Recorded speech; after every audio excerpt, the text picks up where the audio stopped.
name's Samuel. I'm a member at large for the board, and I'm also a 13th District Calumet County Board of Supervisors. I'm just going to be passing the mic around today, so really I'm not the important person. These guys are the important people. I'm going to give them, there was a request to put a little bit of a time limit on, so I'm not going to follow that like right up to a T. Because I want to give people the chance to speak, but I also am going to encourage you guys to be brief because we got a lot of people and there's 4 of you, so just want to make sure we'll maybe try and set a rough time to answer each question, so that way we can just kind of hold everybody accountable and everybody plays nice. It shouldn't be a problem. So, all right. So I would just give you guys each a chance, 3 minutes or so to introduce yourself. Does that sound good? Your values and what your platform is and your background. 3 to 5. Yeah, 3 to 5. That sounds good. Who wants to go first? Can we just start maybe at the end with Jake? And Yeah, we'll just so. go down. How's everybody doing tonight? All right. Well, thank you for inviting me to be here today. I do first and foremost want to apologize for my appearance. I spent the morning in Menasha cutting lumber. It's a mess down there. So please, if you can tonight, say some extra prayers for those family. Last I heard, there's still some children stuck in some houses, and they're not even letting families in. Oh, yeah, I can do that. The old chassis ain't what it used to be. My name is VandenPlas. I'm running to be your next state senator. I was born and raised in Abrams, Wisconsin. Graduated from O'Connell Falls. Shortly after graduation, I deployed. I went to the United States Infantry. I spent 13 years in the Wisconsin Army National Guard. I had 2 deployments in Iraq from 2005 to 2007. Unfortunately, my second tour was cut a little bit short. I was in a med-flighting home, which was a whole experience with itself. And I did struggle for a lot of years. Many years I struggled. But eventually I got picked back up.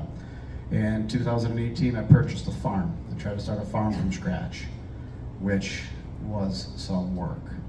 That I can promise. Ultimately, we didn't make it. We ended up having to shut the farm down. It just wasn't no longer economical, which is one of the reasons why I'm here. I've got a very unique perspective on how to actually address these issues with our small-time farmers and also with our veterans. We're actually losing between 40 and 44 veterans a day to suicide, and that is not acceptable in my book. So that is the fight. That's what we're here for, veterans, farmers, and the working class families. These are my neighbors. I hear their concerns every single day. And not only do I hear their concerns, I'm living those concerns. I'm living that pain. So that's why I'm here. I really appreciate your support. Thank you.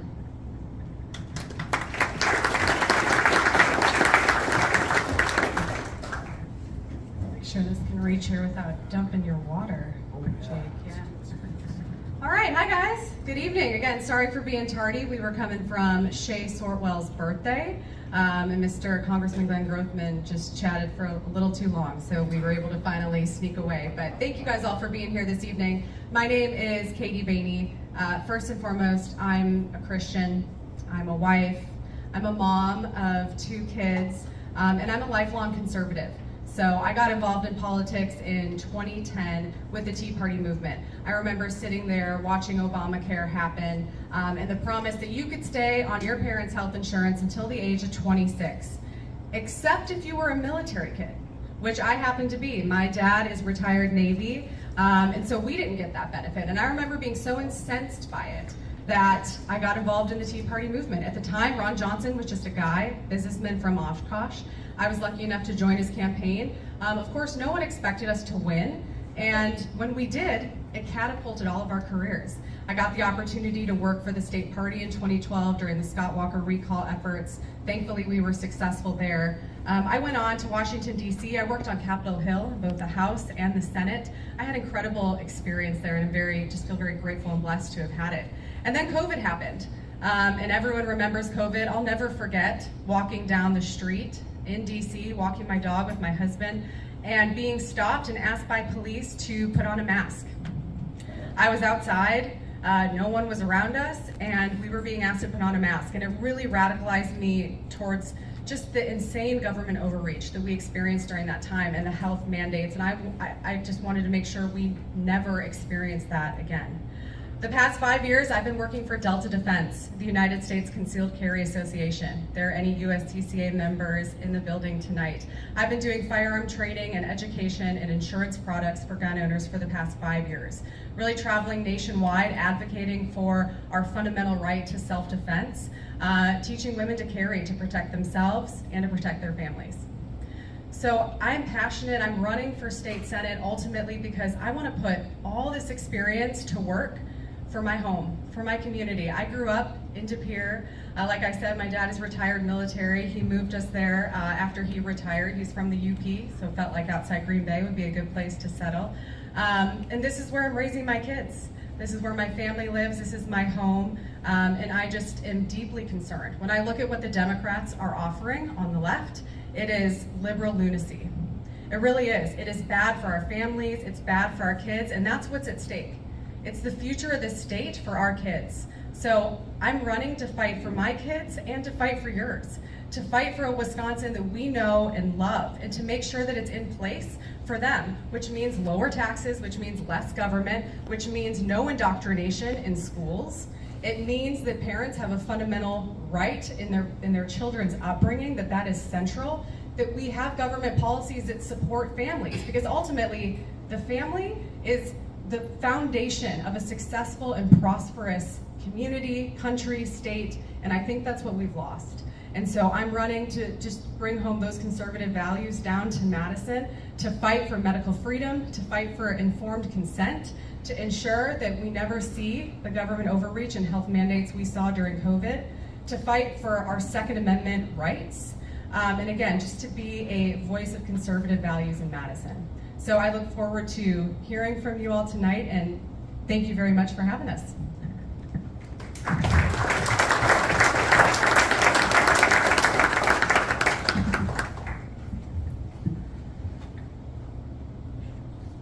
I'm just going to move over here. I don't think it's going to reach you, Barb. My name is Nick Cravillion.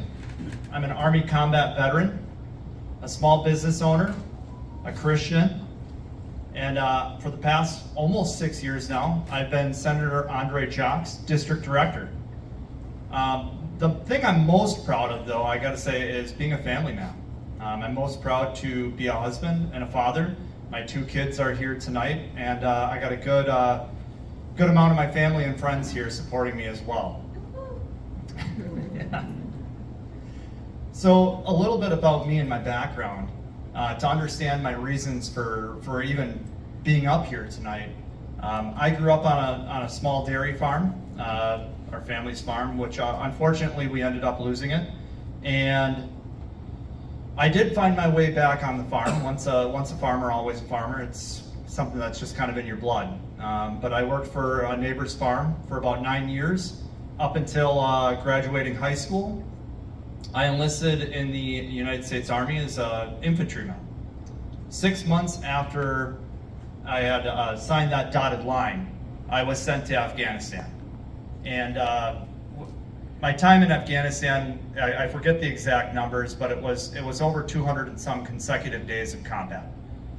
And if you remember, who was our president during 2011-2012 timeframe? Oh, don't say that name out here. Republican event. Sorry, sir, we don't say that name. But keep it to yourselves. You remember who that president was. I got to see firsthand what weak leadership does to Americans. I got to see it on a much powerful level, though, because I had to witness losing my friends. I lost friends that took those battles home with them from Afghanistan as well. Friends that we lost to suicide. So I came home with a fire in me. I wanted to do something about the problems that I had seen. I didn't want to just sit and complain about it. And I think a lot of us in this room today can all agree. You're all here because you're engaged voters. You're engaged in the process. You care about the future of Northeast Wisconsin. So do I. I have a passion for it. I really, truly care about it.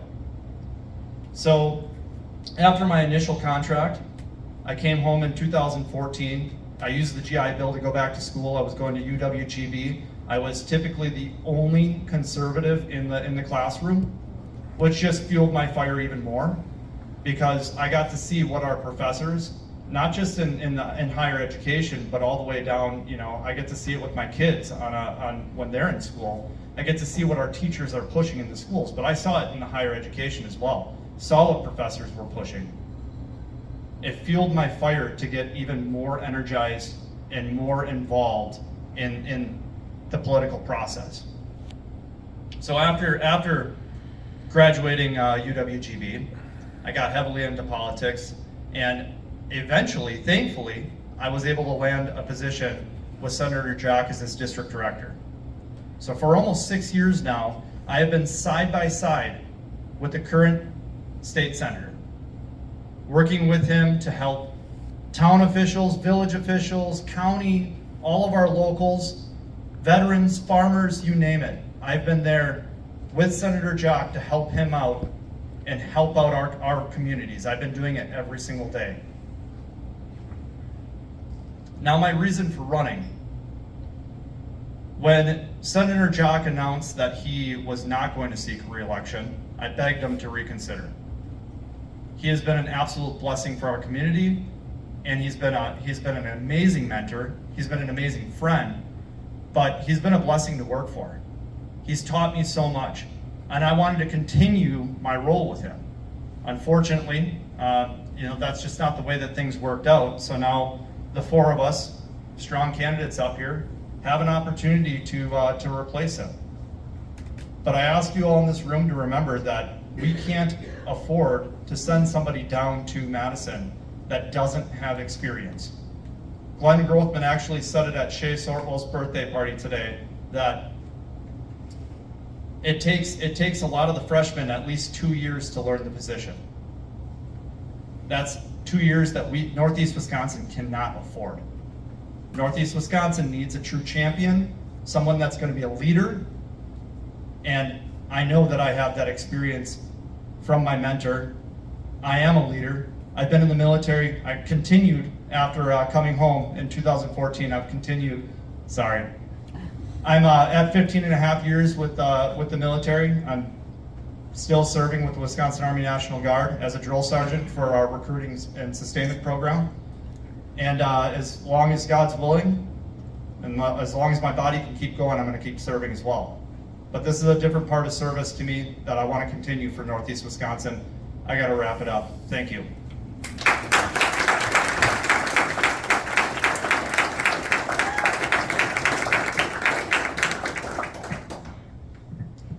Hi, good afternoon. I'm just coming up here so I can actually see everybody. I'm not stuck behind this microphone. My name is Barbara Bittner. I know many of the faces out here today because I grew up right here in Chilton. It's where I went to school. I was born and raised on a dairy farm just south of County G. If you run across this swamp after we get done, you'll run into our family farm. My farm that I continue to farm today is also just up the hill from this. I have 83 acres that I continue to cash crop. When I was raised on the farm, we learned the value of hard work. We learned the value of teamwork and how to get things done. I carried that on throughout my career. Shortly after I graduated college, my mom got really sick. She had kidney failure. I had wonderful parents, two extremely amazing parents that blessed me and my 8 siblings with wonderful examples of how to love one another in marriage and how to love their children and to be good examples and servants to others. Some of my siblings are here tonight, and I thank them for coming. I know Nick's family's here. I know Katie's family's here. I'm flying solo. Jake's flying solo. What I carry with me from my parents is a servant attitude. So when my mom got sick and she had renal failure, we knew she was going to pass away. And she asked me to do 2 things. First, she asked me to move home and live with my dad, who would be alone. And she said, you take care of your dad. Well, for any of you out there that know or old farmer, you don't take care of an old farmer. You cook for him, you clean for him, and you watch Wheel of Fortune and Jeopardy with him. Shortly after my mom passed away, and having received my bachelor's science degree, I became what's called a certified nursing assistant. My mom had felt that since I provided such good care for her, I would do it so for others. So I began my career in healthcare. Within a year after I started healthcare, I met and founded a company with my business partner. For the past 20 years, I have run a business, an assisted living, senior living business. I've taken care of thousands of seniors across the state of Wisconsin. We had businesses in El Paso as well for 4 years. I had hundreds of employees. I understand how to budget. I understand how to look down the road and see unintended consequences of actions. And the problem is right now, the people in Madison that are down in Madison that don't have a business background don't have that foresight. They make rules and regulations and mandates on us without knowing how it's going to impact us. Many times they don't even ask. They're too busy working with their lobbyist friends, taking money in backdoor deals, and they really don't truly care about you or me. I'm tired of my taxes going up. I'm tired of utilities going up. The reason that I started to run for this race after Andre announced he wasn't going to is because I knew we needed a fighter. Andre is such a good man. He is an honest man. And when he said he wasn't going to run, I knew we needed someone that would have the same values and the same drive to work for the people of northeastern Wisconsin. And I prayed on it, and I talked to my executive board of the Republican Party, and I talked to my family, and I made the decision that I would put myself out there to work for the people, not for myself. I never wanted a career in politics. I never wanted to be in politics. I started as a grassroots leader in the Republican Party right here in Calumet County. First as a member at large under Alan Kalman, right? Actually, he was Ty I started with. And then Ann took over as chair. And now I'm the chair. And we've spent countless hours fighting for conservative values, fighting for conservative candidates because we believe in the cause, not because we were getting paid, not because we wanted to climb a ladder, not because we were working for someone in Madison or Washington, D.C. We did it because we love our country, we love our community, and we want what's best for our families, our farmers, and our small businesses. I promise you, if you give me the honor of going down to Madison and electing me as the State Senate District 1 candidate, I will fight for you every day. I will work harder than you can ever imagine. I will come back to you, I will talk to you, I will listen to you. I will be your voice in Madison. A true, honest, conservative voice that cares about each of you. Thank you very much.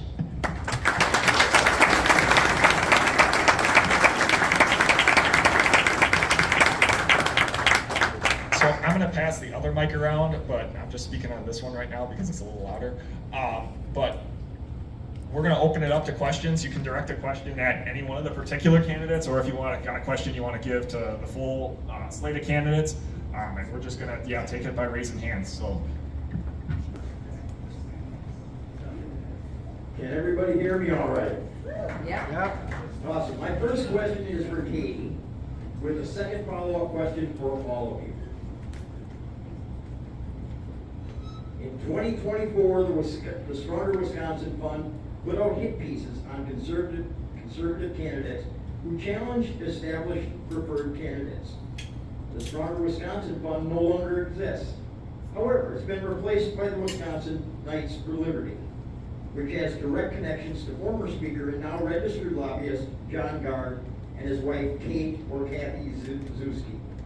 Wisconsin Knights for Liberty has spent roughly $86,000 on your campaign. Lobbyists who financially support campaigns do so for favors. Those of us in this room are not special interests. The expectations that we have is that people we elect will represent our daily needs. Given the large amount of money that lobbyists have poured into your campaign, how can we feel assured on election day that you will represent us in Madison and not be beholden to the lobbyists? And my second question for all of you when Katie is done is, do you know who Harry Wade is, and can you tell me anything about him? Thank you. All right, well, thank you for the question. And I'm grateful you asked it, and I'm grateful to talk a little bit about this because first and foremost, I'm accountable to God, I am accountable to my family, and I am accountable to all of you if you elect me as your next senator. I am not privy, nor do I have any control over what outside groups do or don't do on my behalf. Because I legally can't. I have no notion of what they do or don't do, but here's what I can promise you is I believe that trust is earned based on actions and based on what people say and if they prove you correct. And what I can promise you, again, is I'm not beholden to any one special interests. I'm not beholden to that group. I'm not familiar with them. I didn't ask for their endorsement, nor did I ask for their spending. Again, as candidates, we can't coordinate. We have no notion of what they're going to do or not do. But I can promise you that no one tells me what to do. You can ask my husband. No one tells me what to do. And I'm not going to be beholden to any lobbyist when I am down in Madison. I am running to fight for the families of Wisconsin. That's why I'm running. I'm running because of the mom who came literally dashing out of her house as I walked up her driveway and gave me a hug and said, "Thank you so much for talking about medical freedom and informed consent because my child was vaccine injured." That's why I'm running. I'm running for the mom, friend of mine who's 11-year-old is being pressured at school to choose her sexuality at 11. That's why I'm running. It is for Wisconsin families. It's to fight for a better future for the state, for your kids and for mine. And I'm not going to be beholden to any Madison special interests. I'm going to be beholden to God, to my family, and to the people of this district. I don't know if anyone else wants to answer that. Do you want me to answer part of the first one too, or just on the second? My first question was for Stevie. The second question is, we know who Harry Wade is. Can you tell me anything about him? Yeah, I know exactly who Harry Wade is. I've been following this story for quite a while, and I got the opportunity to shake the man's hand down at the state convention at the Pizza Ranch. Absolutely. That was very bold of him, truly. Hey, Jake, would you mind, since you're the first one talking, I don't think everybody in the room knows who Harry Wade is, so would you be willing to just give us maybe a brief 2-3 minute overview of that situation? Yeah. Or you want to do that, Barb? No, that's all right. Harry Wade was the individual that essentially registered and got the absentee ballots under somebody else's name to prove that our voting system can be hacked, and ended up with probation out of it. He applied for the ballots, they came to him in the mail, and he turned them into the sheriff's department and said, "Look, this is how fragile our electoral system is." And he got punished for it. I was just at the Manitowoc Patriots meeting and I saw Braden Myers, I think, back there. There he is. And we actually had this conversation. And I'm sure we'll get into, and I think, Braden, you're hosting him, right, for an event coming up? When is it? Next month. So Braden is hosting an event with him next month. You guys can check out the Manitowoc County Patriots group for that event. I'm sure we'll talk about election integrity tonight. I think he was brave in what he did to prove a point, right? That if we don't have secure elections, then really, what's the point? It's sort of the underpinning of everything that we're going to discuss tonight. And so I think he pointed out a very clear flaw. There are many flaws, though, in our current election process, and I'm sure we'll get into more details tonight, but I certainly think he was brave for what he did.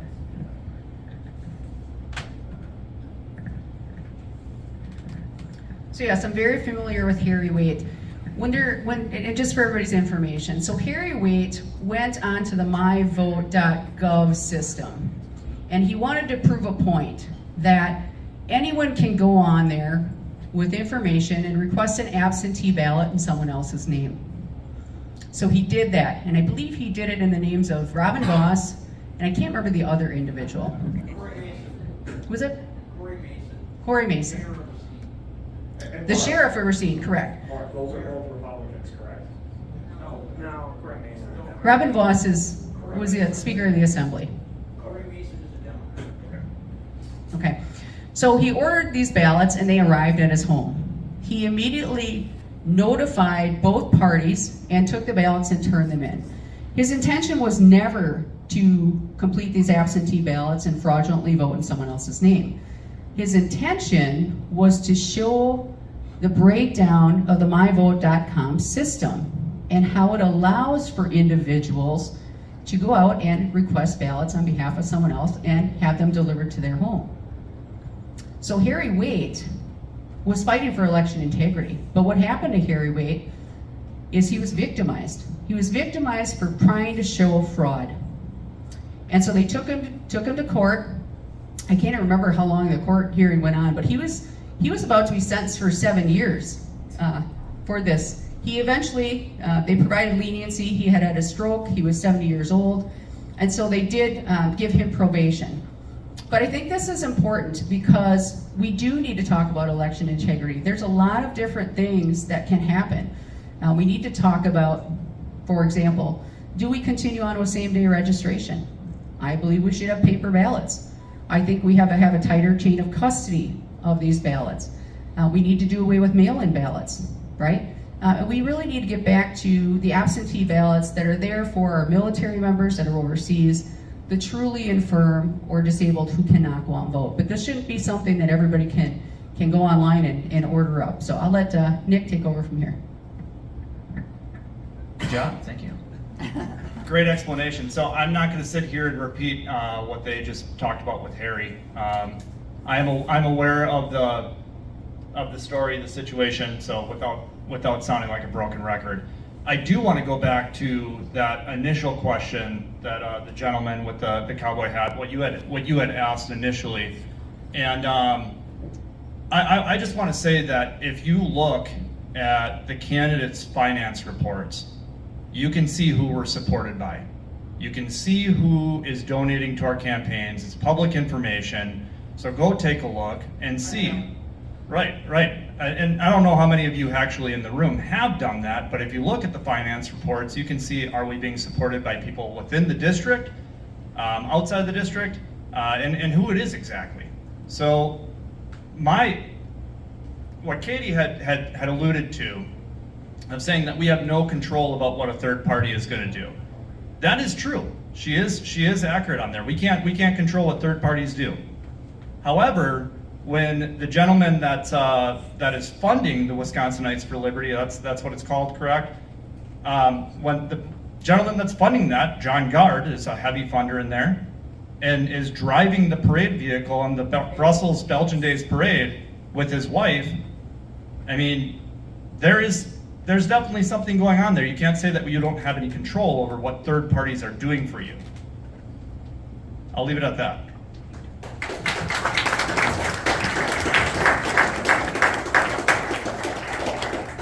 So I'm happy to address this again. I hadn't met him before this campaign. This is the first time that I've ever met him, but I knew his wife before I ran for office. She and I were part of a pro-life women's group in Green Bay. So she and I had met before. I knew her the past 2 or 3 years. But this is the first time I met him, is in this campaign. And we had multiple parades that day. The candidates all know we're kind of running around to multiple events at a time. And she offered to come to the parade and to drive her vehicle because she happened to live near Brussels. And so that's how that ended up happening. And again, if you want to accuse me of knowing about it, I'm going to reiterate that I have no notion of it, nor do I even know if they're involved in that PAC. Again, we've never had the conversation. We've never talked about it. And I'm really proud of the coalition of support that I've built for my campaign, because that's what you need to do. As an effective legislator, you need to build a broad coalition of support for your campaign. That's why I'm the only candidate. Let's talk about who's supporting the candidates. I'm the only candidate up here who's been endorsed by Turning Point Action, by the conservative grassroots organization that Charlie Kirk built.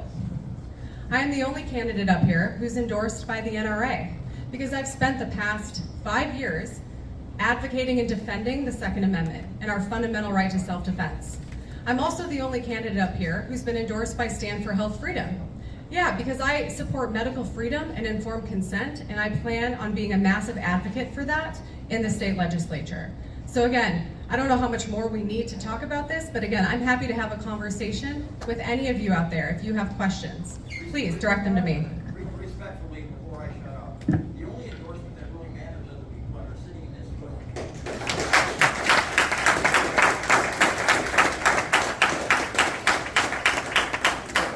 So I'm gonna, so does Barb and Jake want to speak on this, and then, okay, let's keep, I'll be real quick. let's keep this brief so we can move on. This is important to dig into it, I want to dig into it, but I also don't want it to be the whole thing. Yeah, I'll be short and sweet. We started a fundraising campaign. Robin Williams did a skit many, many years ago that said politicians should wear jackets like NASCAR drivers, so we can see exactly who's sponsoring them. So we took that philosophy, and I got a white T-shirt. For a $10 donation, you can sign my T-shirt. I've got it in the car. I didn't wear it tonight because I didn't want to get full of bar and chain oil, but I do have it with. So if you'd like to sign my shirt, I am supported by people. I have no PAC money. I am here directly for the people. Just real quick, I want to let everybody know that when I announced my campaign, that I was going to be running for this, a representative from the state of Wisconsin called me and told me I needed to call John Gard. And I asked him, why do I need to call John Gard? I know who John Gard is. John Gard's a lobbyist. He's a lobbyist who repeatedly attacked Senator Andre Jacques in campaigns and fought to keep him out of the Senate. I can tell you one thing, John Gard and his wife have never driven me or handed out my literature in a parade, nor will they ever.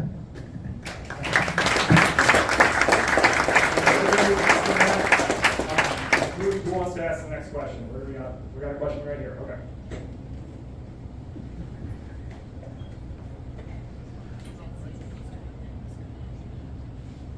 So, in the beginning of Trump's second term, he sent out a letter to. Can you hear? It's closer. Okay, Trump sent out a letter to every county and said, I want you to clean up your voter rolls. And he had zero response from any county in the whole country. So why do you think there's going to be a fair election when nothing has been changed with the sheaves or with the voter rolls? How can we have a fair election now?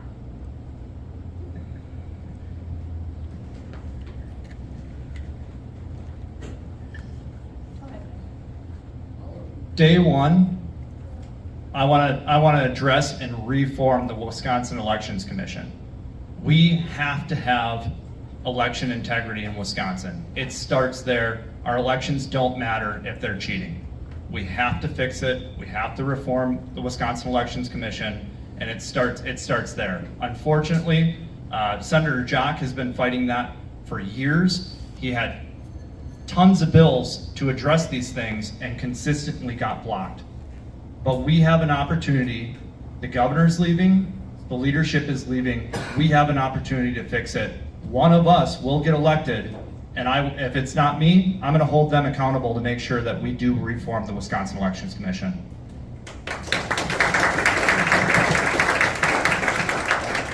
How many of you know how many states in the great United States of America have an election commission versus a Secretary of State? How many? Braden? I saw your hands go up back there. How many? Or Ty, did you? One. We are the only state in the United States of America where the Secretary of State does not control our elections. We need to do a couple things. We want our voter rolls audited. We have two people that are blocking that right now. One is Governor Evers, the other is Attorney General Josh Call. We need to vote for Tom Tiffany. We need to vote for Eric Toney. We will have our voter rolls audited. The next thing is we have Secretary of State race coming up. There's only one candidate in that race who is pledged to fight WEC and bring the elections back to the Secretary of State, an elected position and not a bureaucratic board that is appointed. And that is Braden Meyer. And Braden Meyer is in the back tonight. Thank you for being here, Braden. In the meantime, what can we do to secure our elections? Well, one, you can become a poll worker. You can become a poll observer. You can report any irregularities that you see at a polling station immediately. The Republican Party of Wisconsin has attorneys standing by for any of those discrepancies so they can be handled. Make sure that you get out and vote. Don't sit home. Don't think that everybody else is going to go do it. You don't have to do it. You need to turn out. You need to have your voice heard. That's what we can do right now until we can get those other individuals elected and put into place to secure our elections. Thank you.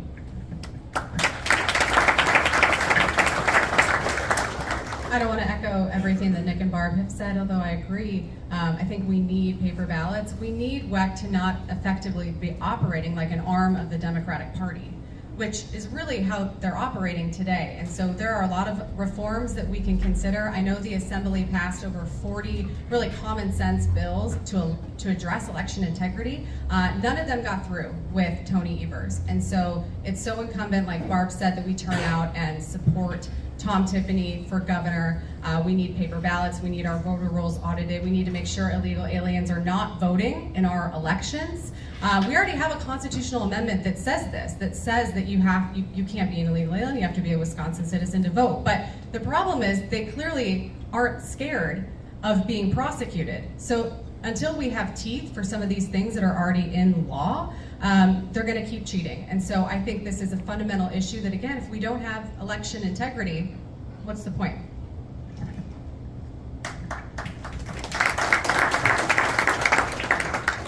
Well, without entirely reinventing the wheel, yeah, they all kind of said it there, but I do want to express the absolute importance of this. If we do not get our elections squared away, nothing else we talk about here tonight is going to matter. And vote for Bradenmeyer. Okay,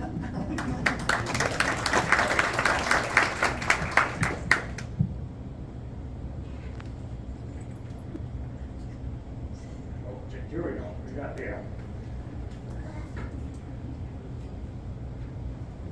Okay, as a senior who lives in Brilliant, Wisconsin, and if you know anything about Brilliant, we probably have the highest property taxes in the area. We do, okay. So as a senior living on a fixed income, what are you guys gonna do to help seniors be able to afford to stay in their homes? Thank you for the question. Not to point out that my dad is here and he's also a senior, but this is something that we talk about a lot because property taxes are killing seniors who are in their homes, who want to be able to stay in their homes, but they're facing referendum after referendum and increased property taxes that puts the squeeze on seniors. So I think day one, we need to repeal the 400-year property tax increase that Governor Evers sort of did a procedural move to get into law. That is crushing families. And that's one of the things as I go across and I'm talking with voters, it's property taxes. It is crushing, it is killing, and I think day one, this is something that anyone up here can do is support Tom Tiffany in repealing that 400-year property tax increase. Yeah, and I would like to echo the same. Ending the 400-year property tax increase is absolutely critical. And I'd also like to state, at no point in time in the history of the world has any country or any civilization been able to tax their way into prosperity. I live in Door County, Wisconsin, and the demographics of the senior citizens up there is extraordinary. I bet you it's close to over 35% and growing, expected to be over 50% by 2030. So I get this question a lot. And obviously Door County has got very high property values. Cottage Row and Fish Creek, I think the cheapest house on there is $15 million. So there's a lot of property tax going on up there. But one of the big concerns that I also have is the housing. So that is something that needs to be considerably addressed as well. And we gotta start looking at some of the localities and some of the licensing and the redistricting that goes on in there in order to actually get more housing as well. But the property tax, if we're paying property tax, that tax has to stay local. And if it stays local, it's more manageable. And the more local it is, the more accountable that the government is to those tax dollars.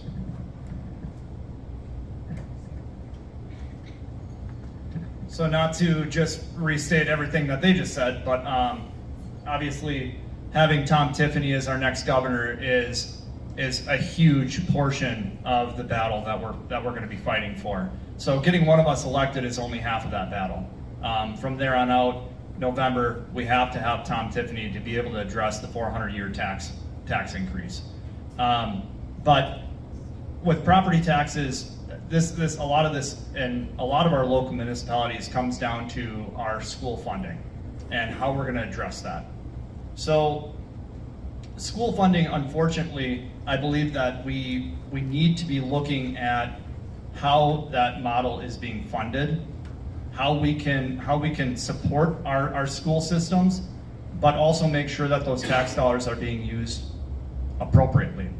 At the end of the day, a lot of our tax dollars are being wasted is what it comes down to.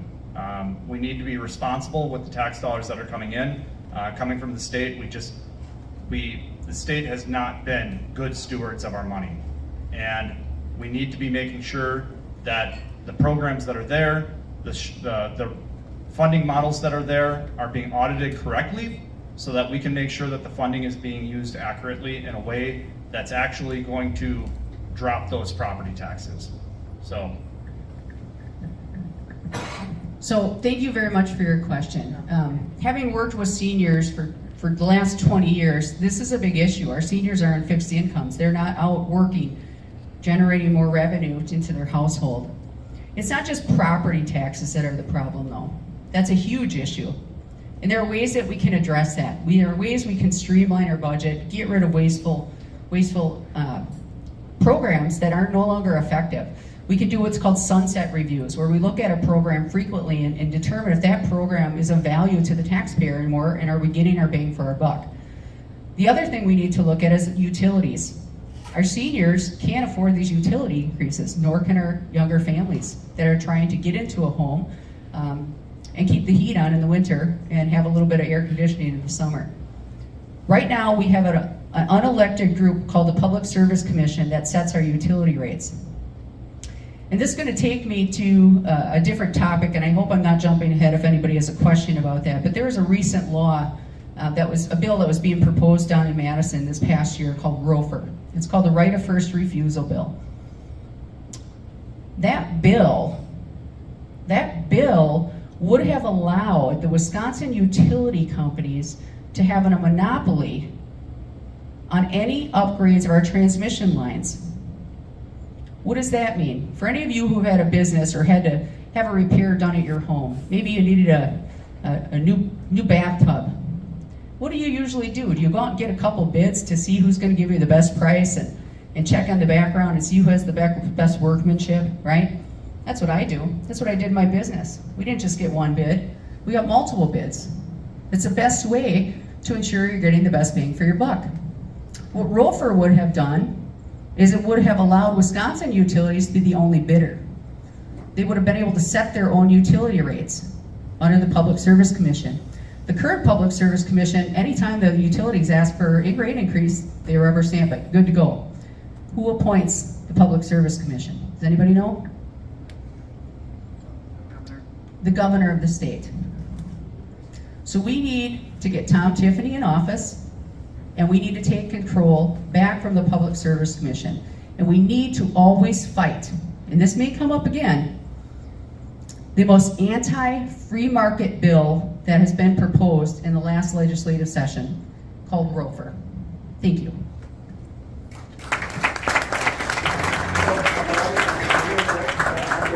Barb brought up another topic, and I want the other candidates to address it. So can you all speak to ROFR, and can you begin with yes or no, you would or would not support a ROFR bill? Thank you for more water. No, I would not be in support of it because it does not allow for the free market, which, as Barb alluded to, it creates a situation where essentially it continues to increase the burden on families. We do not want to continue to increase that burden on families. Like I said, no, I would not support that. Doesn't have to be a long answer, just Yeah. yes or no. I'm a no on ROFR, like for all the reasons that Barb and Nick have just articulated. Again, it's not great for consumers because it just means that prices go up. I'm also going to be a no on that. Free market capitalism was always going to be best for the end consumer. It provides competition, drives innovation, That is the best thing that we could possibly have for all of you, which is the end consumer. So that's going to be enough.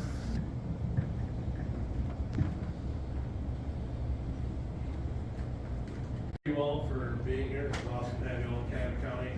I just want to make a comment quick. Andre Jock has been the leader on voter roll cleanup. He has won the introduced legislation on that, so the bill's ready to go for you guys when you get in day one.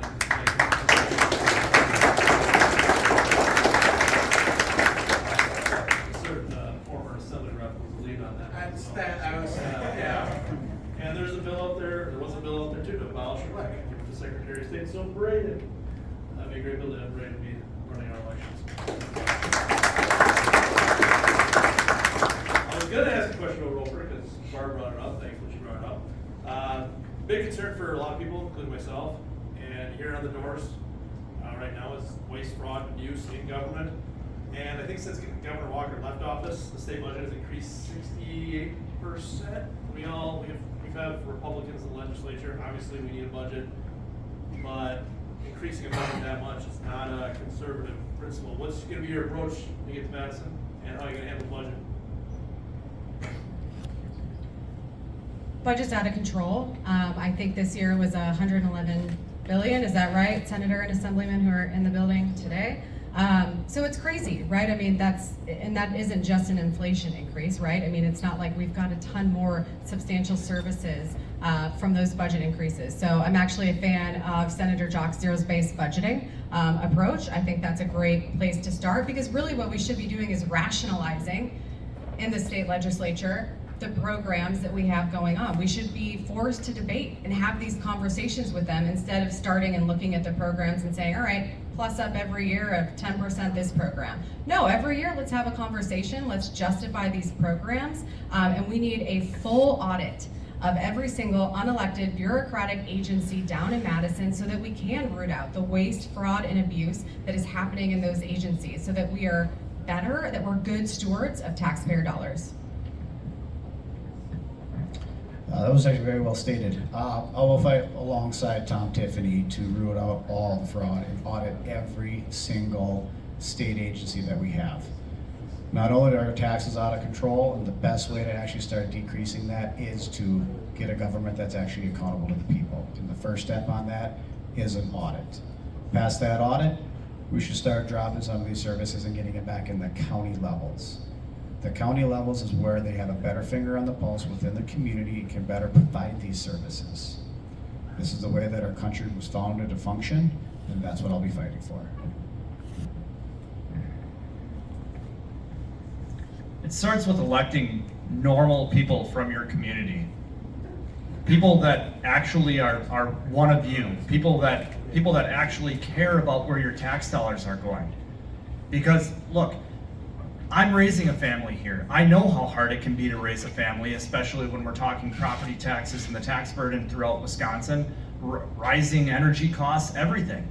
I know what it's like to raise a family here, and I know that it's getting harder year after year after year. When I came back from the service after active duty in 2014, it wasn't nearly as difficult then as it is now. I'm watching it. I'm watching it get worse. So it starts with electing people that understand the burden that we're dealing with. Because when you send somebody down to Madison to fight for you, do they really care about where your tax dollars are going? Do they really care how it's spent if it's not their own money? I do. I care about where your tax dollars are going because, I mean, it's my tax dollars too. But first thing that needs to be done is repealing that 400-year tax hike. But we actually have to have third-party audits. We can't just have internal government audits where those people can hide anything that they find if they absolutely need to. We need people that are actually going to find what's going on and address it from a third-party outsider perspective. To the budget. I have been doing budgets for 20 years in my business. Whenever we took over a facility, generally speaking, this was our niche, we took over failing facilities. And there was one of two reasons they were failing. Because they financially could not make their books work. They were not bringing enough revenue to cover their expenses. The other reason we took over is because they were out of compliance with regulations. So they had regulatory compliance issues. And so what do? We would go into a facility and we would pull out the budget. We'd create a budget immediately and look at all the expenses. You have to go line by line through a budget and find out where the waste is. You have to identify areas where you can get rid of expenses, right? The taxpayers are not an infinite revenue source. You can't get blood from a turnip, right? We don't have any more to give. But what can we do? We can look at programs like the Medicaid program. The Medicaid program, which has not been audited, thanks to Governor Evers, for several years, I believe, he fired the auditors, in fact. It has not been audited. The problem with that is right now, we have people on our Medicaid system that are not supposed to be here. They're not citizens of our country. They did not fight in wars for this country. They did not work in this country, and they are sitting on the Medicaid system. When you go to the hospital and you're in the emergency room, how long do you have to wait? How long do you think you would have to wait if those people weren't in line ahead of you? This goes on and on and on. When we get to the food stamp program, SNAP benefits, people are on these systems that have no right to be collecting from these systems. So we need to have audits. We need to reduce and enforce our immigration laws to ensure that we are not spending money on people that have not earned that money or have not participated in our communities. I'm not saying everybody. Some people are born disabled, but there are people. These are our neighbors. These are our family members. These aren't people who just decide to march across the border and take from you and I. So we need to be thoughtful about that. I just want to say also, by 2030, it is projected that the Social Security system will have to decrease payments out to our seniors and disabled people by 25%. That's another area that's been abused, right? They keep taking from our system and spending it. The government keeps doing that. We have to be fiscally responsible to the taxpayers. I've done this in business. You don't run a business for 20 years because you're sloppy with finances. You run a successful business because you're good with your finances. You don't exceed your revenue. You put back into your building, you upgrade things. So, as a person who's really been a business owner, this is why I feel like we have to get more people. Donald Trump is a business owner. Tony Reed was a business owner. Look at how they're doing, right? I'm not talking about the occasional unsavory thing that comes out of Trump's mouth, but I'm talking about what are the programs and what are the policies that are being enacted to make our country more affordable, right? We have a war going on right now. Anytime you have a war, that's going to be expensive.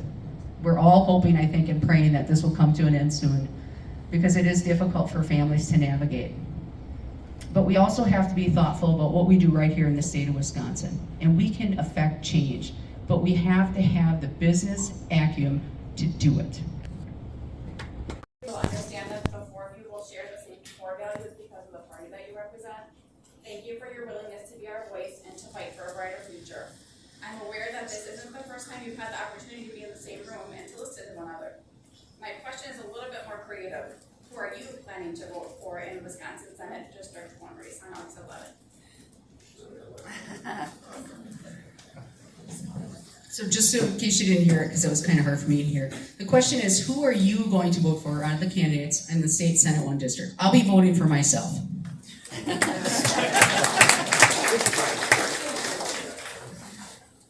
Nick Cravillion. So I think what this is getting at, since I know you work for Barb, thank you for the question, or are friends with her. So I currently don't reside in the district. The road that I live on turns into the district about 2,000 feet past my house. But before this campaign, my husband and I had plans to move into the district. Our family is growing, and so this was something that had been long planned for us. And so I can assure you that in November, I will be voting for myself. Good luck if you're trying to find any property in Door County. That's too expensive. I can't afford that. It is really out of control up there, but I will be voting Jacob VandenPlas on August 11th, so thank you for that. Holy cow, got a whole whole crowd. I'm gonna start here.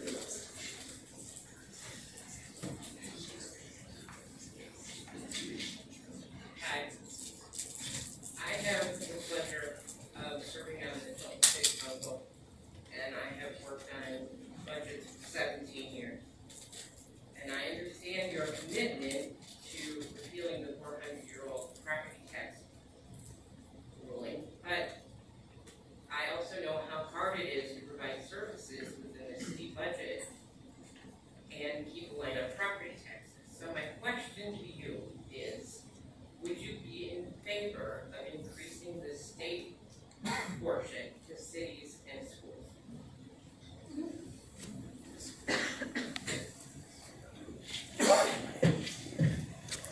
I'll go first.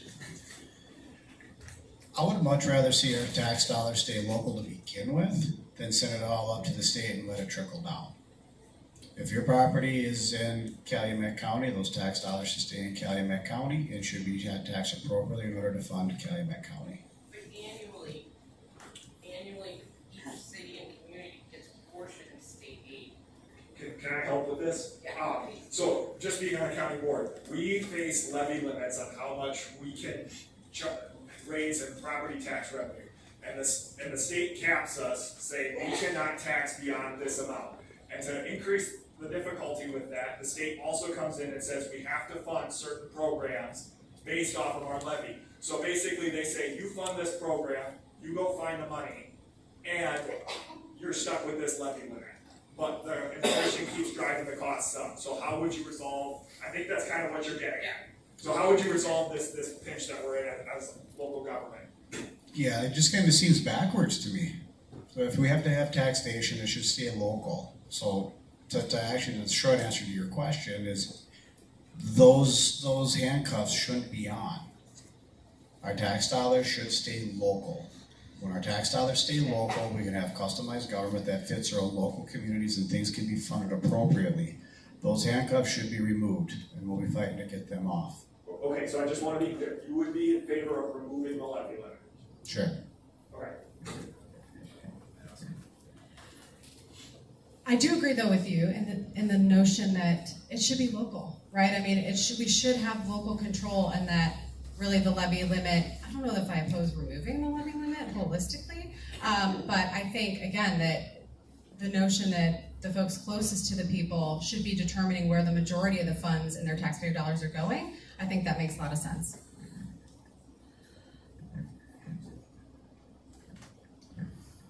I would say that I believe that we have a broken shared revenue model. Ultimately, what it comes down to is our current model, what trickles down to local municipalities, whether it's the county, the city, local townships. I live in a township, so I get to see it in my township. Typically, I don't see it on what's going on the city level. But so a lot of these local municipalities are dealing with pennies to pay for the services that they are, having to put out for the citizens that live there. I recently was at a village association meeting and had to hear how a village they paid for a road and they didn't have the funding to pay for their fire department contract. They're like, well, we got to figure it out. Obviously, we have to have the fire department, but because we paid for this, we now can't afford that. And it's just absolutely crazy that the state of Wisconsin is doing this to our local municipalities. The state should be a partner, not a hindrance. And hopefully, I will have a seat at the table to be able to address these issues for people. And Nick, I want to get everyone on the record for this. So would you be in favor of adjusting the levy limit up or down, or do you have a different solution for this?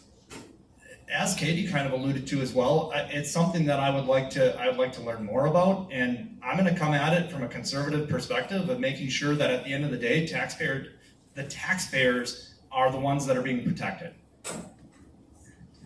So I hear this question from different municipal leaders, townships, including my own town, where our supervisor has talked about the infrastructure issues and the reimbursements. Actually, Calumet County Board of Supervisor Matt Budd and I had a long conversation about this the other day. that there are certain things that the county's transportation or highway division gets reimbursed for. So when they work on a state road, they get reimbursement, but when they're working on a county road, that falls back to the county budget. And there's not a lot of room in that county budget, given that we do have other services like fire and EMS that also need equipment upgraded, right? I can tell you that in the town of Stockbridge, we have a very old fire truck, and because of the expense of a fire truck, it's over $1 million to buy a new fire truck. Well, what we're trying to do in the town of Stockbridge is to get an old fire truck, retrofit it, upgrade it, so that we can use it to protect our citizens and their property. So I would be open to raising the levy limit, because I do believe that local communities make the best decisions when it comes to how their money is spent. I don't think that Madison is always a good judge of it. Again, going back to the fact that we have people down in Madison that don't really understand a lot of the things that the local communities are going through. Follow-up, I'm gonna ask you guys to stick it to a minute on this, because I know we got a lot of questions left. Going back to the state requires like counties or municipalities to provide certain programs. So is there a program, are there programs that you have in mind that you think could be cut, so that way we can all, like, that we're no longer mandated to do those things, so we can make our budgets work a little bit more easily? Is there something you're aware of with that, or would you need to look into that more? I can't think of anything off the top of my head right at this time, but I would definitely, I would meet with the local officials and talk to the people in the municipalities and the townships and the cities and say, what are the issues that you're struggling with, which is what I do with the county highway board supervisor, is to find out where they were struggling. I do think that one of the things, particularly in a farming community, that we have to deal with is the infrastructure for heavy equipment. So I think that that's an area that we can work on with the different municipalities and the county boards. Yeah, so local control is always going to be very, very important in a topic like this, allowing the locals to make sure that their voice is being heard. And this, I actually got a really great example of this, because Representative Shay Sortwell recently was with the Manitowoc County Board, wanted to, when we're talking about the situation of where are we going to come up with money for making sure that these programs are funded or wherever else, we know that there's tons of waste in our government. We know that it's there. And so this is a perfect example. So Rep. Sorwell actually found out that and nobody even realized it was being funded, that Planned Parenthood was being funded by the Manitowoc County. It was happening right there in Manitowoc County. So it's a perfect example of how, like, hey, if you find that these things are going on, and you can cut that waste right out of the budget. I think that's a great example, and I know there's got to be some waste, fraud, and abuse at the local level, because I know a lot of folks, at least in our county board, when I went, there were 2 people in the audience. You know, it's not often that folks are there poring over the budgets and really paying attention really closely to what's happening at the county level. And so I don't know that there's one program to cut specifically. Certainly if there's anything promoting or housing illegal aliens in the counties, I'd love to get rid of that. But I think we would just all have to take a look and identify. I'm sure that there's something. Yeah, this is something I'm very excited to work with the local elected officials on and identify what we can and cannot cut. Again, keeping it local. That's where the rubber meets the road, and that's how our government can best serve the people and best be accountable to the people.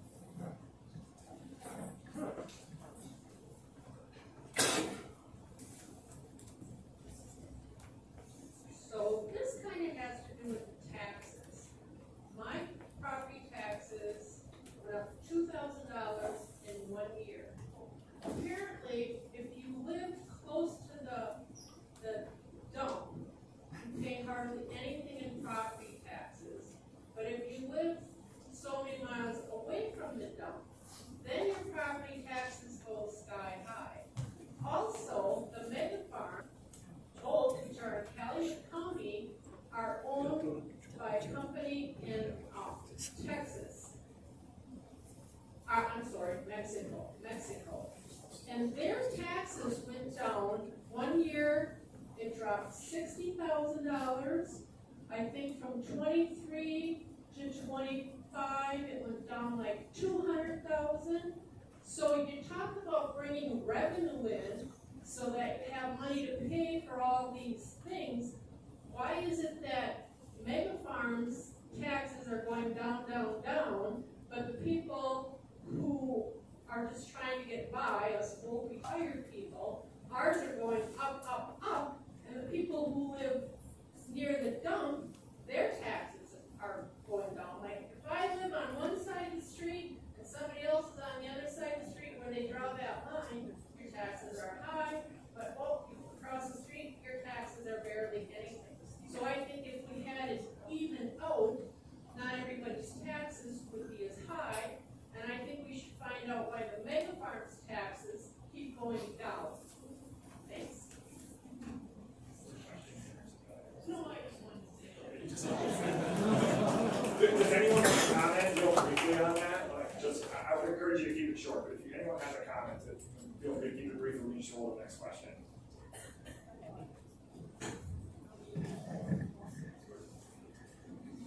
So I'm not exactly sure why the mega farms taxes are going down, but I do know that agricultural land is generally taxed at a lesser rate than private property is a residential type thing. It's based on the type of the use of the property. Like you, Cheryl, I'm thankful my taxes didn't go up $2,000, but they did go up $700 this year. So I had a little bit of sticker shock, and then following that, I got a notification that the assessor had just reassessed my 1893 old farmhouse at $135,000 more than it had been the year before. So, that's something I made an appointment to speak to the assessor, and so we'll have that conversation at that time.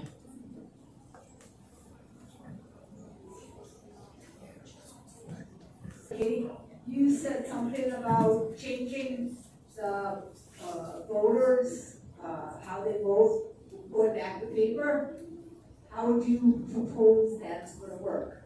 Because I'm part of the Stockbridge voter polls, and we stay pretty late counting and getting everything done, but it still goes into a machine, which in turn goes to Chilton here. So I was just wondering how you plan on going back to paper. Yeah, I think paper ballots and hand counts, while extraordinarily difficult, are going to be the best way to ensure that we don't have any fraud in our elections. And I think too, I was just chatting about this with someone, often the disparity that we have here is that in more Republican areas, we have election officials who have such high integrity and are really operating and trying to conduct the best, most perfect election they possibly can, and I think they do it often. Whereas what we see in Democrat cities or attending more blue cities is we see election officials who are really focused on getting the voter turnout for the Democrats. And so this is a fundamental mismatch that we often have. And I'm not sure exactly how we fix that issue, but I know that paper ballots and hand counts, I would have more faith in our election process if we did that, despite even the difficulty of administering it.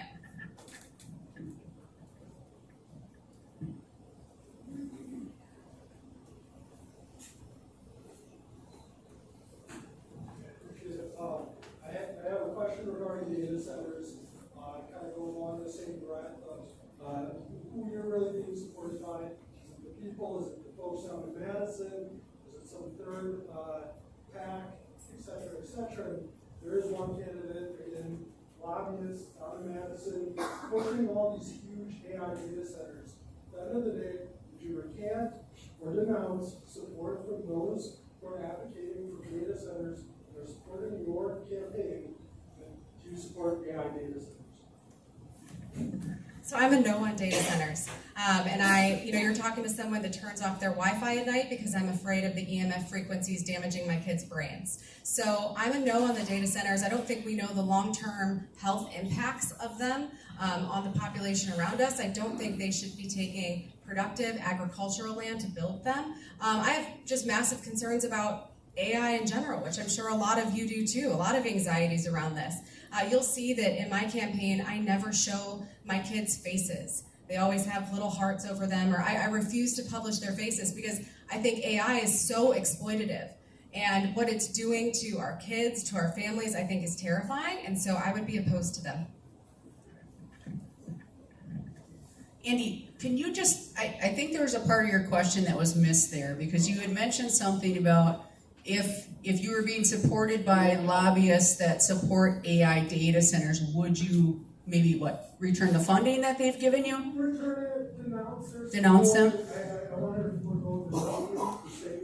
Okay, well, in my campaign, I am not taking any money from any lobbyists that support AI data centers. My donations are either I'm self-funding a lot of my campaign, or donations from people like you out in the audience today, and several of you gave me some donations here, and I really appreciate that. My stand on AI data centers is that we have a finite amount of farmland available, and we need to protect that. Because, and I've said this before, how many of you like to eat? I do, right?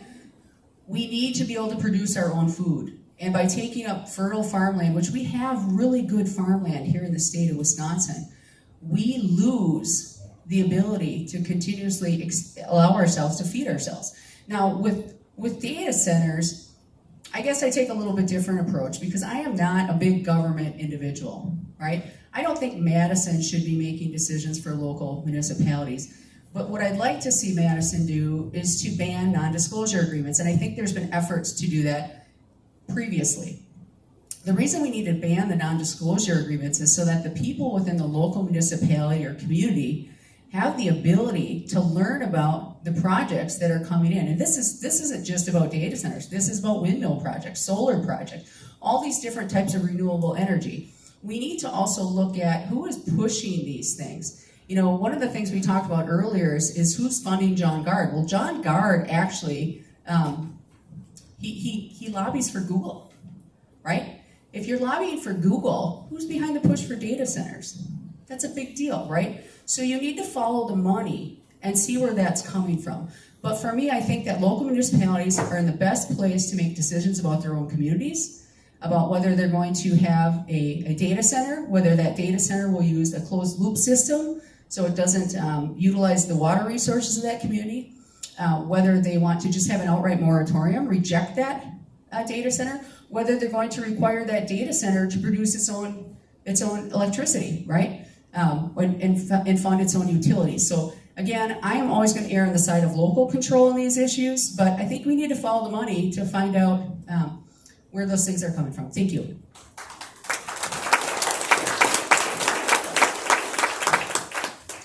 That was very well said, Barb. I do believe in local level control for this issue, and to put in those protections for the local communities that they have the final say, and actually ban the NDAs. One thing I would like to bring up is some things that are actually happening with AI and some of the damages that can be done.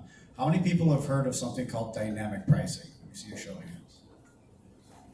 This is something everyone should be paying attention to. Dynamic pricing it's happening already down in the southern part of the country right now, where they got the digital price tags. And what these companies are starting to do, like your Walmarts, your Krogers, your Costco's, if they start seeing an uptick in the market or more sales for a specific item, they'll actually start adjusting that price up. There are some stores that have a little video camera right there. Through facial recognition, they can actually see who you are and actually apply a little higher price than what AI thinks that you can afford. This is going to continue to squeeze the working class families, and this is something that we have to get ahead of here in the state of Wisconsin. And this is something that I'll be fighting to protect all of you from. Nick, do you want to comment? And then I think we're going to call it a wrap for tonight. Yeah, so everybody gave great answers on the data centers. What I will say is that I haven't had the pleasure of being able to attend the data center listening sessions in Wrightstown, and I got to see how upset the people are that this wasn't completely transparent to them. As Barb said, the local communities know what's best for their communities. We don't need Wisconsin to continually throw a blanket one-size-fits-all over how local communities are controlled. So what that comes down to is, like I was saying, the local communities know what's best for them at the end of the day. And I have been told by so many towns officials about how they want that local control, they want to be able to make those decisions, and they know how to keep those data centers or clean energy, the wind turbines and everything else. They know how to keep those things out of their towns if they don't want them. But unfortunately, Wisconsin has consistently tried to force it down your throats. And I'm against that. I'm against the state, and this is one of my reasons for, a huge reason for when people ask me why I'm running. I'm running because I truly believe in protecting Northeast Wisconsin and protecting our values and being able to have your voice heard down in Madison. Not mine, not the state's. But to get to the point of what the question actually was, I'm in favor of that local control. So no, typically I'm not in favor of the data centers and the way that they come into communities and they force it upon you. Senator Jock was actually one of the authors to prevent the non-disclosure agreements that were allowing the data centers to come in and have no transparency when talking to the local officials. But to wrap up my answer on this, no, I did not take any PAC money from John Gard. Those of you who want to see, there's actually a website where you can go on and see what lobbyists, who lobbyists are actually lobbying for. It's called iWisconsin. I don't know the ending name of it, but so if you want to learn more information about who is lobbying down in Madison and what entities they're lobbying for, you can go there and find that information. And I encourage you to do so. What's that website? iLobby. It's EYE Lobby. I don't know if it's .com. I apologize, but I think Google might be able to help you find that. Okay, so I want to wrap things up because we're at time.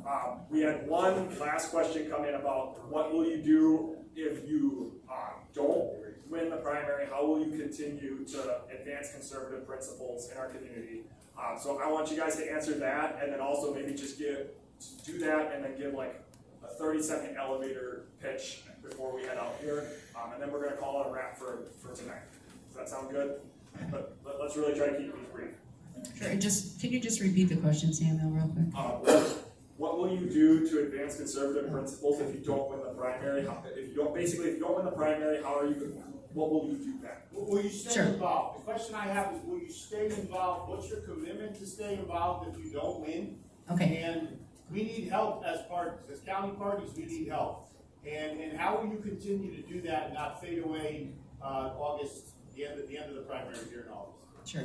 Well, I hope that I am elected in the August primary, and that's not a problem I have to deal with. However, if it is, I've taken a temporary leave of absence as the chair of the Republican Party of Calumet County. I will return to that role, and I will continue to fight for conservative causes and our conservative candidates up and down the ballot. Again, we need to be fighting for Tom Tiffany. When I'm out on doors, I take Tom Tiffany's signs with me. I talk to people right there, and I say, hey, it's great if you get me in office, but if we don't get this guy in office, what I do isn't never going to get passed. So we have to work as a team to make sure that we're getting all the conservative candidates elected. And so I'll go back to putting up signs, I'll go back to knocking doors, I'll go back to making phone calls and educating and having speakers come into the county party, to the memberships meetings, making sure that all of you that are members that come to our monthly meetings have an opportunity to meet and speak with those candidates so that you can make good decisions.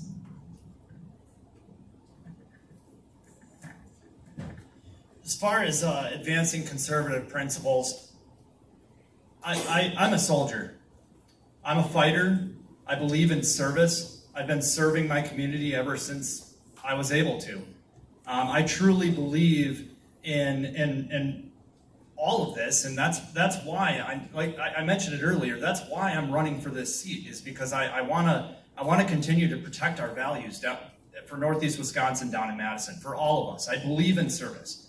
I took that oath when I joined the military. It doesn't stop at the end of this election. I will continue pushing for our conservative values no matter what. If that means that I have to, at the end of the day, if I don't win this and I have to support one of these candidates up here, I will, because it comes down to protecting our conservative values. We need to be united. We need to be fighting for Tom Tiffany. But I've been doing it. The past 8 years now, I've been helping get conservatives elected. So that's not going to stop just because of this election. But I truly hope that you take a look at all the candidates that are up here. Like we said all night, follow the money. Look at who's been out in your community, who's been volunteering, who didn't just show up when a campaign was announced. Who's been out in your community, helping you, volunteering at your church, your picnics, your youth events, all that stuff. It really does matter. That's how you know, is that person really here to serve you, or was that person here to serve special interests? Thank you.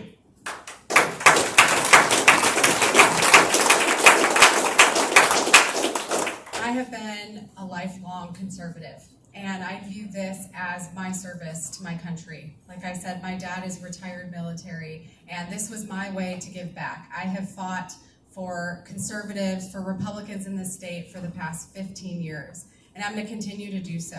In the last 5 years, like I mentioned, I've been focused really on the Second Amendment, on our God-given right to self-defense, because I believe without the Second Amendment, without that fundamental, inalienable right, the rest of this, that's really the underpinning of all of our rights.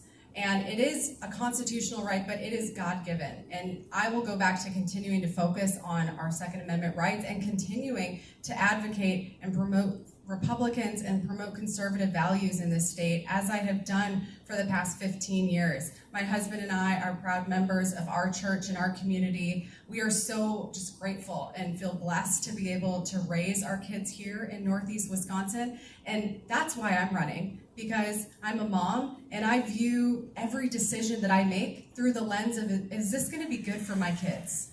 Is this going to be good for your kids? Is this going to be good for the future of the state? And again, promoting those conservative values, I'm proud to support Tom Tiffany as our next governor, and I will fight to make sure that conservative values are represented down in Madison.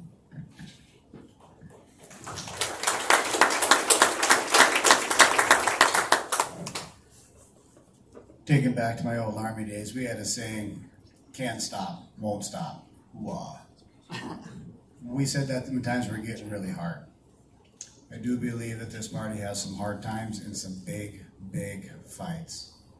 And I can't stop, and I won't stop. The fight will continue, elected or not, help and support one of these other three candidates up here if I lose. So, this is closing now too, right? In closing, I would really like to appreciate your support on August 11th. It would mean the world to me. I'm the little guy in the race, but I got a nice beard. So, no, it has been a tremendous honor. And I can speak for the rest of the candidates up here. I want to thank you guys for running. We all know exactly how grueling and how tiring it is. Missing time away from our families, missing time away from the things that we enjoyed doing. So I want to thank all of you for your efforts. And this is such a great opportunity for the First Senate District to have this caliber of candidates that are all sitting here before you. So with that being said, don't settle for platitudes. Dive in. There's some really good, tough questions here tonight, and I really appreciate your support. And after this is done, I'm gonna go with my t-shirt. I definitely appreciate your support.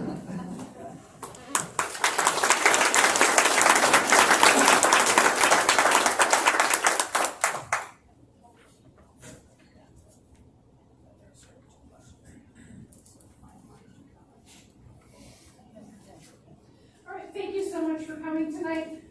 Give them another round of applause.